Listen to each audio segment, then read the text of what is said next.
Well, hello and welcome to another episode of Lifeline for Daily Living. Yes, this is the place where you can find the answers to your mental health, relationship, and family questions. I'm your host, Jim Hewitt. Glad you've tuned in today. I think you're going to find today's topic very interesting, so I hope you'll stay tuned because we'll be right back.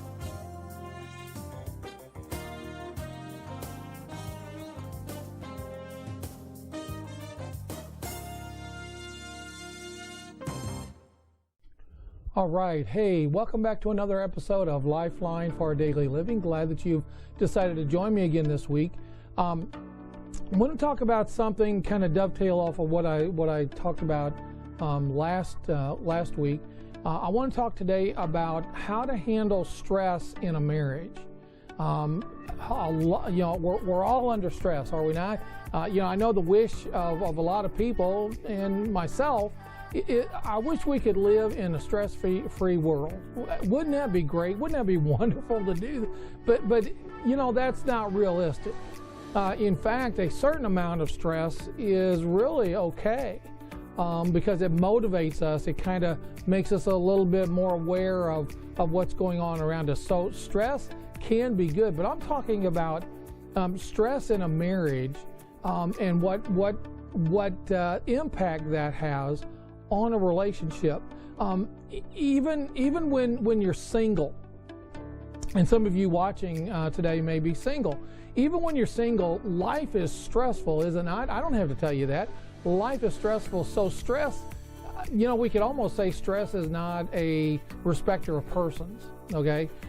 So we're going to have stress, even if you're single or you're dating or engaged, or maybe you've been married for a year, 5 years, 15 years, 20 years. There's stress. There's stress in our personal lives.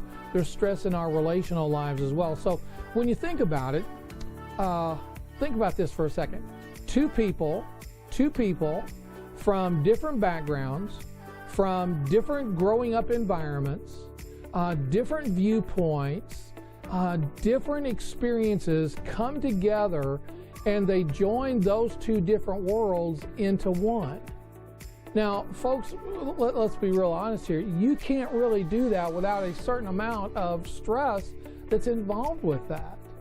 To think that you and I are going to have a stress-free relationship, whether it's husband, wife, boyfriend, girlfriend, fiance, somebody maybe that you're living with, your children, it doesn't matter. Stress is just a part of the workaday world in which we live. And so even single people deal with stress.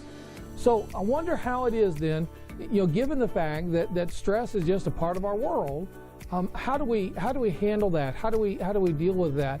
Let me just kind of just go through a quick list of some sources of stress in a relationship. Many adults now have headed back to school, maybe doing their undergraduate work, or they're doing their master's work, some a doctorate level work. But you've gone on and you have kids, you're married, or maybe you're single and you're dating or whatever, but you've decided to go back to school. Listen, I want to tell you, just from experience, that puts stress on a relationship. It's a good thing. Hopefully you and your significant person have sat down and talked about it and kind of planned ahead how we're going to handle the kids and so on and so forth. But going back to school, it is a stress. Busy schedules. Anybody have a busy schedule? Raise your hand. Yeah, all of us have busy schedules. We're just running in 6 different directions. We're finding ourselves chasing ourselves, keeping up with this schedule and this schedule, keeping up with the husband's schedule, keeping up with the wife's schedule, keeping up with the kid's schedule. They've always got something on, and so busy schedules impact and contribute to stress. How about finances? Having more month than money. A lot of us can really deal with that and have that in a situation to deal with more month than money, and trying to make that last dollar stretch. Maybe you're in danger of having your house foreclosed on, or Maybe, we've got the holidays coming up here just real shortly, and you're struggling with how you're gonna buy gifts for the kids and the people that you love. Finances produces stress. How about poor communication? And we're going to talk about that here in a second. Poor communication puts stress on a relationship. Now, remember, I've said this multiple times in other podcasts, but I want to say it again here. A person cannot not communicate. Okay, a person cannot not communicate. We're communicating. We may not be speaking, but we're communicating all the time. And so poor communication brings stress on a relationship. How about fighting and hostility? That because of all of that, there's fighting and hostility, irritability, agitation, fighting, resentments, increased relational discord, that we feel like we're just distance, and we're just like two roommates living in the same house. All of that stuff impacts stress and brings stress upon a relationship. So how in the world do we manage it? If stress is something that we're just going to have to deal with, it's here, it's a part of our life, how in the world do we do that? Well, I think first of all, and this is what I mentioned just a minute, first thing we need to do is get our communication tweaked up just a little bit. We need to just kind of fine tune our communication. And how do we do that? Well, first thing is, don't expect that your husband and wife is a mind reader. That other person in your life, try for just a second, okay? Now watch this. So I'm thinking of something. Now you tell me what I'm thinking of. Yep, see, it didn't work, did it? Okay, don't expect that the other person is going to be able to read your mind, and let the other person know what you need from them. Now they have the ability to say no. They have the freedom to say no, but let them know. I mean, if you just said in your living room and you should know how I feel about this, or you should know how I feel about that.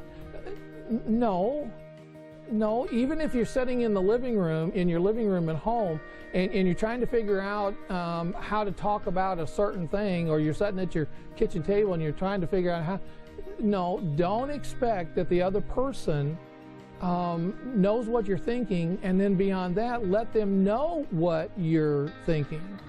And then check in periodically. I encourage couples to do this all the time. Check in periodically. Now that could be throughout the day, certainly at least daily, but it could be texting each other, or it could be phone call at lunchtime. It could be whatever it is, but check in just to make sure that is everything okay? We're doing okay, because the more time goes by that you don't talk about things, the harder it becomes then to actually talk about things. Well, what about handling conflict? This is one of the questions I get most often with individuals and couples that come into my office. How do I handle conflict? Well, first of all, separate the issues relating to stress from your relationship. Now, that may sound really kind of weird, but I want you to do that. Separate the issue relating to stress from the relationship. You may have had just a rotten day, okay? You may be having a rotten week, and it has nothing to do with your relationship. Separate the issue relating to stress from the relationship. Don't let one issue taint and send all of the rest of the relationship downhill just because of one thing. Be sure to take time to step away, just kind of step back, take a minute, and look at things from maybe a different perspective. So separate issues relating to stress from the relationship. That the amount of stress that we're experiencing here is not a barometer as to whether we love each other or not. See that? Whether we love each other or not has nothing to do with the amount of stress or the stressor that we're experiencing. Avoid the blame game. Wow, whenever we get under stress, we start pointing the finger. Well, you should have done this, and you don't help out with this, and you don't help out with that. Well, if you would do this, I would help out with that. You never asked me. All of those kind of things are the blame game. And when we start doing that, that even adds stress to the relationship. look at this. Now watch this. Be okay with admitting that, you know what, I'm just a novice at this. I'm a beginner. And I'm going to trip and I'm going to fall and I'm going to mess up, but I'm going to get up and I'm going to try to continue forward. Timing counts. Now, I want you to hear this. Timing counts when you're handling conflict. I want you to listen to me carefully. Bedtime is not the time to talk through your conflicts. Bedtime is not the time to talk through your conflicts. The bedroom is not the place to talk about your conflicts. I want you to hear that. Those two things. Bedtime is not the time to talk about your conflicts. Why? Because, you know, we've had all this stuff going on throughout the day, and I just want to kind of melt into my bed and I want to have a restful night's sleep because I've got a busy day tomorrow. Bedtime is the worst time in the world to bring up anything that you're in conflict about. Number two is the bedroom. The bedroom is a place of solace. It's the place where we connect, not only emotionally, but physically. And so the bedroom should be off limits to any kind of conflict resolution at all.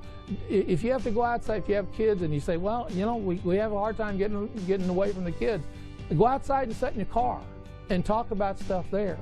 Take a quick drive. Ask somebody if they can watch your kids for a couple hours, and the two of you just kind of talk things out. Timing counts.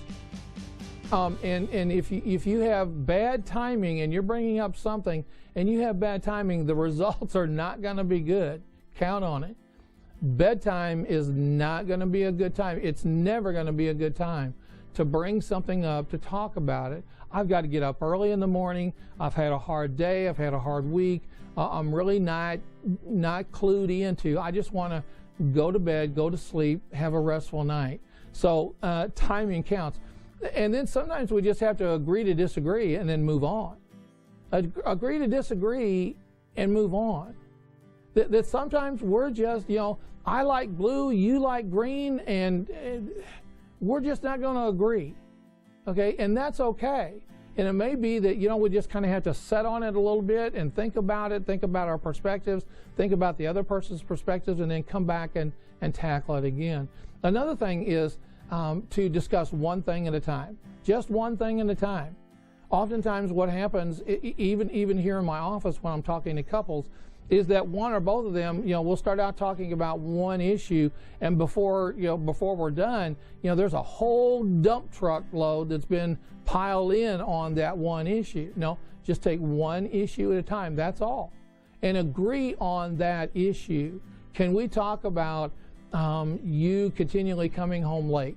Can we talk about that the house doesn't ever seem to be clean? Can we talk about the division of chores around here? See that? So, and also very much a part of this is to adopt a win-win position.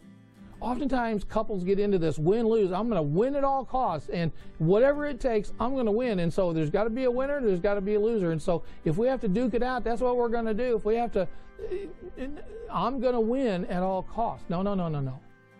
Nothing is ever going to get solved with that kind of positioning. Adopt a win-win position. Understand also your husband, your wife, your partners. Understand their familial pattern.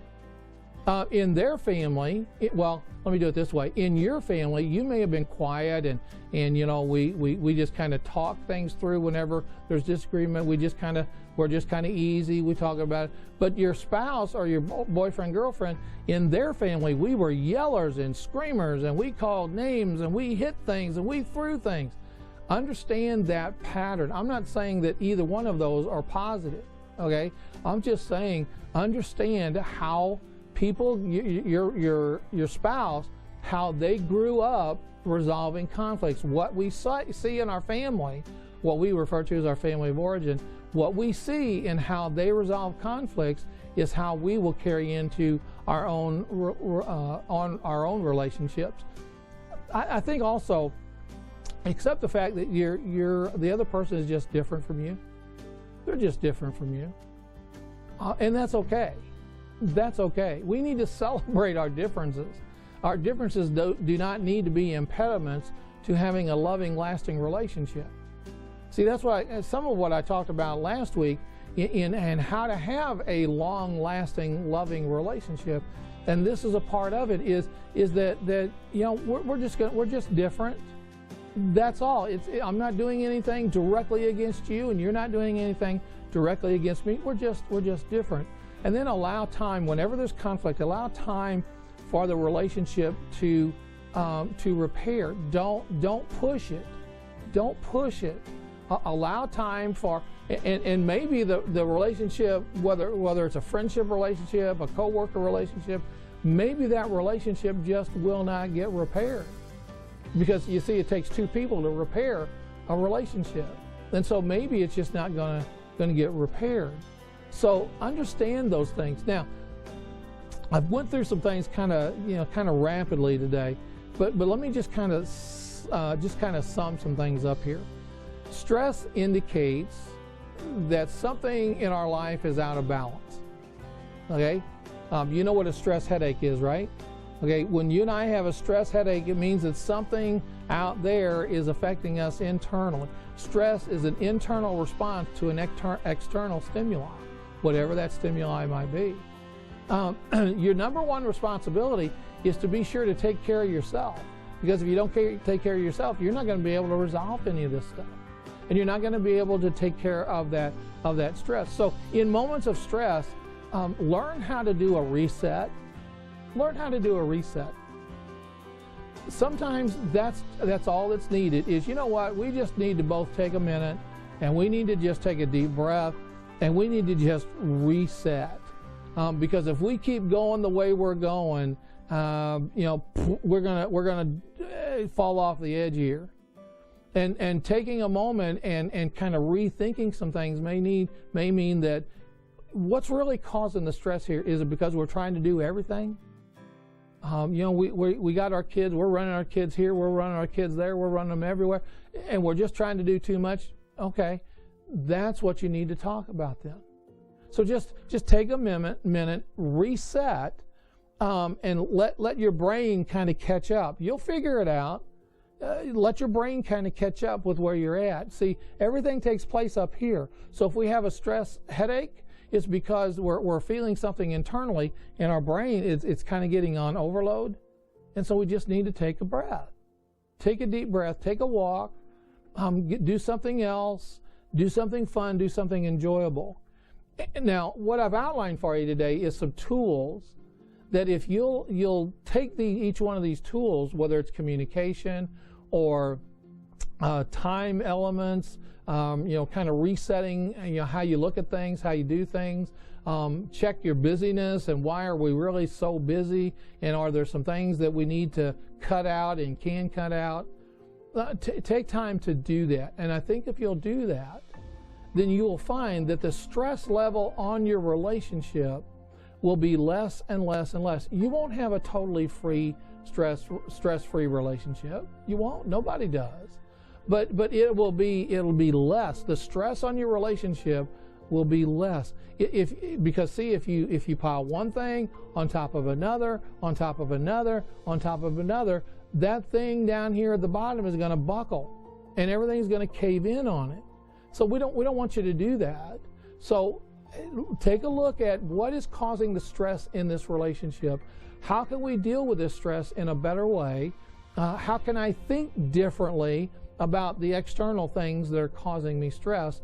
And if I am in conflict with my spouse or my boyfriend or my girlfriend, if I'm in conflict with them, then you know what? We just agree to disagree. We're gonna talk about one issue at a time. We're not going to just talk about, you know, the last 50 years or the last 20 years or the last 10 years or the last.